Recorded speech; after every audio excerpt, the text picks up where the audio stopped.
Lake Effect brings you conversations about what's happening in Milwaukee and the people, places, and organizations that shape the community. This is Lake Effect Spotlight from WUWM, Milwaukee's NPR. Today is Leap Day. February 29th is the rare day that comes up on the calendar every 4 years. But why? To learn why there's an extra day on the calendar this year, Lake Effect's expert Nunez is joined by our astronomy contributor, Gene Creighton. After their conversation, we'll hear from a few Milwaukeeans who get to celebrate their birthday today, also known as leaplings, and others who have a significant connection to February 29th. Once every 4 years, we get an extra day tacked onto February, and people born on February 29th actually get to celebrate their birthday. But where does this extra day come from? Okay, this is a great conversation because it connects astronomy with daily life, right?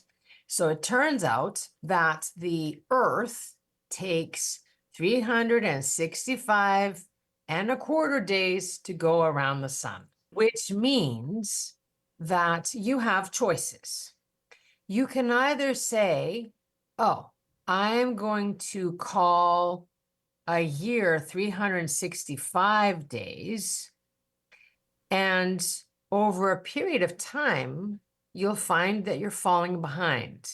So a quarter of a day doesn't sound like a lot, and it's true. In a lifetime, this wouldn't be very much.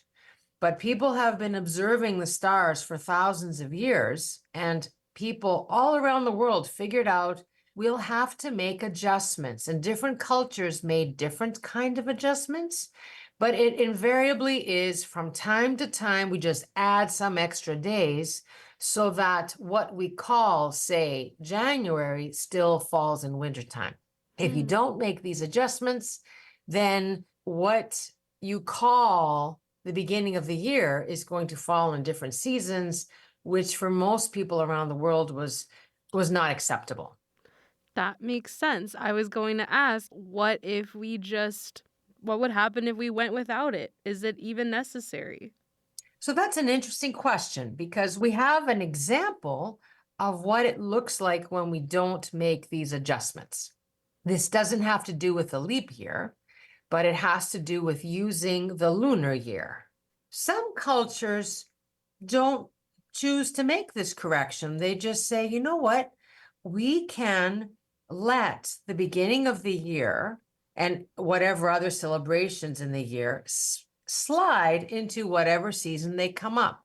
So, for example, the Muslim calendar is strictly lunar, which means that if you add the full moons in the year, 12 full moons, every year you're going to be 11 days short from the full solar year.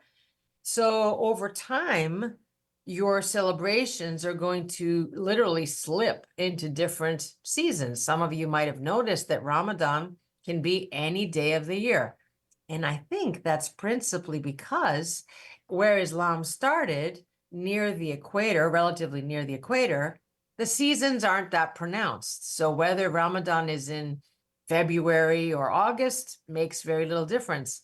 But in religions where they really took off in parts of the world where there's very noticeable difference in the length of the day at different times of the year, that it was more important to align the beginning, let's say, of the year with a certain season. Does that make sense? Yeah, that sounds really interesting, and I didn't even realize how much it plays into our, like you mentioned, daily lives and how it could throw things off course for some people in the way that we live. Well, this might be a silly question, but could we spread that extra time, that quarter time of a day throughout the entire year? It's more complicated than that because it turns out that in modern society, the knowing of what time it is right now is a very complex, sophisticated thing because satellites require it, computers require it. You can't fudge it. So it's important to know, we're adding this amount of time, or we even allowing extra seconds. There are such a thing as leap seconds to make sure that all of this works tickety-boo. And the moment we start saying, oh, let's be relaxed about it, a lot of our systems actually would fall apart.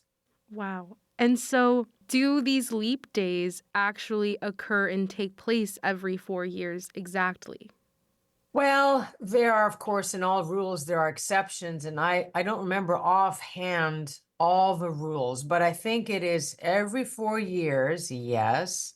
But it's different if it's 100th year and 1,000th year. So there's some micromanaging there of years where, in fact, we don't add a leap year. But by and large, the rule is that, yes, we add an extra day every 4 years. And I do feel sorry for the people who are born on the 29th of February, but I assume they figure out a way to celebrate themselves yearly and perhaps have a really big party every 4 years. Well, thank you, Jean. I really appreciate it and helping make sense of this fascinating day.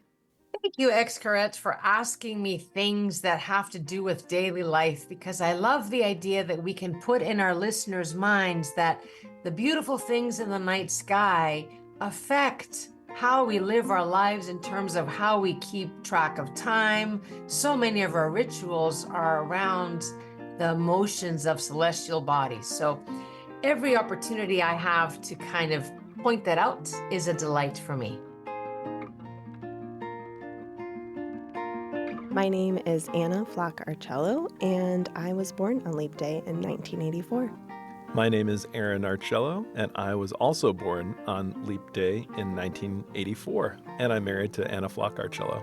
Aaron and I met when we were living in New York City, and I went to his apartment with some friends for a party, and someone randomly introduced Aaron as a person who had a leap year birthday, and I was really taken aback because I had never, it's kind of rare to have somebody you meet have a leap year birthday, and he was really cute, and so the combination of those two things together kind of took me aback, and then he played it really cool and did not seem that interested in it. I did play it very cool. I think my response was something along the lines of, oh, cool, you're also born on leap year. So was my roommate's mom, and so was that guy over there. Yeah, it was too cool. For me, I grew up in a small town, and so I grew up kind of never knowing anyone who had my exact same birthday. And so the fact that Aaron was born in Rhode Island, I was born in Michigan, and here we were meeting in New York City just felt like this completely cosmic sort of thing to me. And it just felt really exciting. I think it became such a core part of our relationship story, and it was not something that I stopped playing cool and started embracing. I loved, the cosmic kind of romantic quality about it. And the idea of being born on the same day in the same year and finding each other means that, we've spent every day on this earth at the same time, not necessarily together in the same place, but we've been on the same kind of cosmic journey in life together since February 29th, 1984. And I think that's really special and an amazing relationship story that we have. Yeah, it's definitely a core part of kind of how we introduce ourselves. Obviously, it's a really key icebreaker. So when you say, oh, I'm born on February 29th, and then you kind of pause and you're like, and so is my husband. People are usually really intrigued by that and find it really unique and different. I do remember after meeting Aaron, we didn't start dating right away, but I remember calling my mom and being like, I met this guy and he's really cool and he has the same birthday. And she was just like, you have to go for him. It has to happen. On the outside of Anna's engagement ring and then on the inside of my wedding band, my best friend is an artist and he designed this interlocking 22984 design. So we have that as part of and it forms a heart and it's kind of interlocked. Yeah, and now we have kids, and I think they are real strong evangelists for February 29th. They're really interested in it, and they tell all their friends about it. They're really excited, so it's kind of cute. And every time we have a leap year birthday, we definitely go big. And so we'll either take a trip or we'll bring friends together, or we will have a big party. And so I think that's usually how we've celebrated most of our leap year birthdays over the course of our life. We tried a long time ago to figure out what are the chances of 2 people being born on leap day. I'm not a good enough mathematician to figure that out, but it is the rarest birthday, so. It is. She's 1 in a million for sure. Thanks. My name is Christina Land, and I was born on Leap Day back in 1980. My special Leap Day birthday traditions are I really like to play into the number in terms of how many leap days have I had. So this year, I will be turning 11 for the second time. And an excuse to do something silly and youthful for my friends. We're going to go up to Thurston Bowl and play that crazy game they've got going on up there. We've got some Connect 4 basketball going on. And so my main tradition is just getting to do something youthful that normally my friends and I don't do on the weekends. Growing up, my mom was also really into what was the number and what age am I turning. So when I turned 12, also turning 3, I had a dance party in our dining room, as you do as a 12-year-old, and my mom had a giant banner made. So it said like happy 3rd birthday / 12th birthday. So she always sort of played into that. So that was always a fun thing growing up, was that my mom acknowledged every 4 years that this was even more special than the other 3 out of 4 years. On a non-leap year, I mean, we all want a birthday month. And I figure if you don't have a birthday, then you do just get the whole month, right? Like I'm gonna own February for every non-leap year. One of the pros of having a birthday every 4 years or having a birthday as unique as leap day is it's a built-in conversation starter. I work in corporate America, so we often have to do icebreakers. I'm meeting new customers, I'm meeting new employees all the time. And having a fun fact about yourself on hand is always really helpful as you're starting to do those introductions. So I always have a built-in icebreaker, so that's definitely a pro. I've got a couple of stories about cons of a leap day birthday.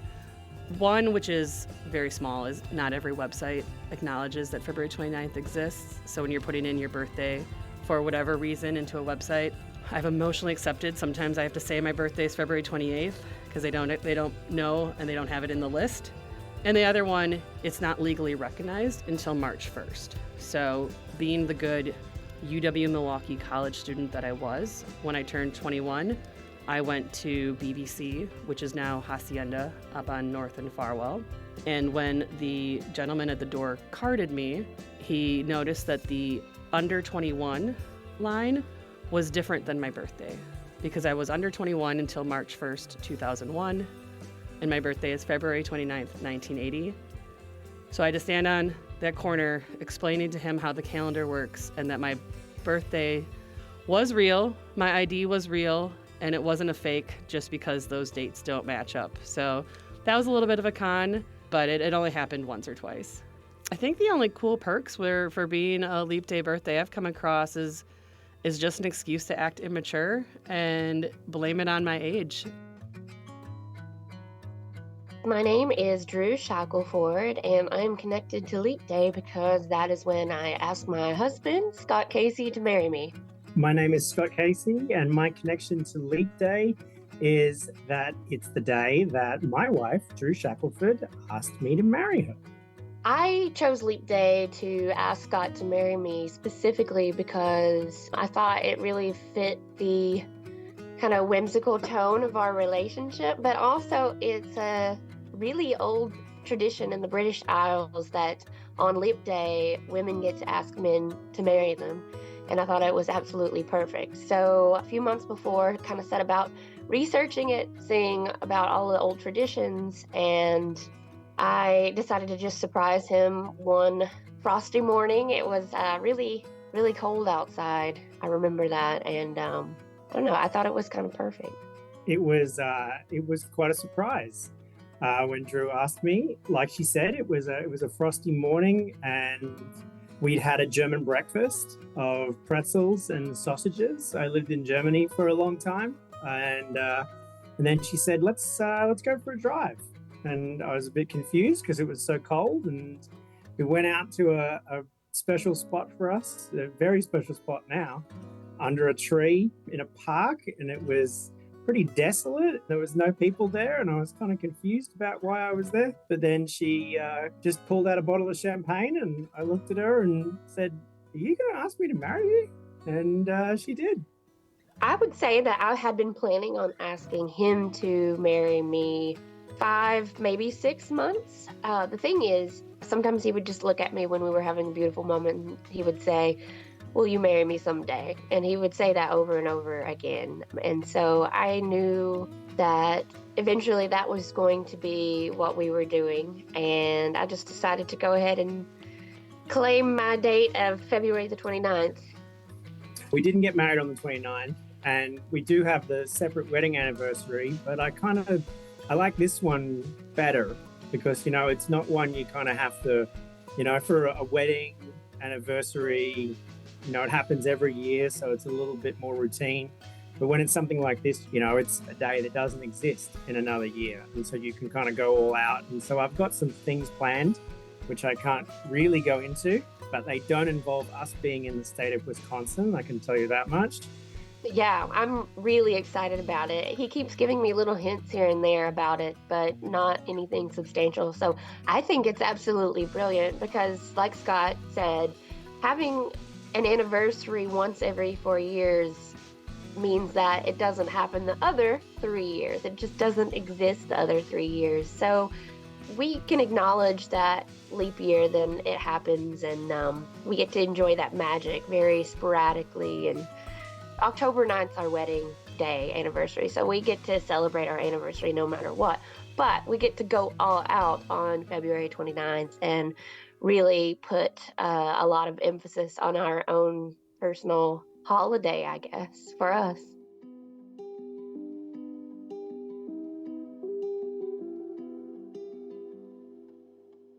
Jean Creighton is the director of the Manfred Olson Planetarium at UW Milwaukee, and she spoke with Lake Effect's Excret Nunez. Happy birthday to Anna Flock Arcello, Aaron Arcello, and Christina Land, and a very happy engagement anniversary to Drew Shackelford and Scott Casey. You can learn more about Leap Day at wuwm.com.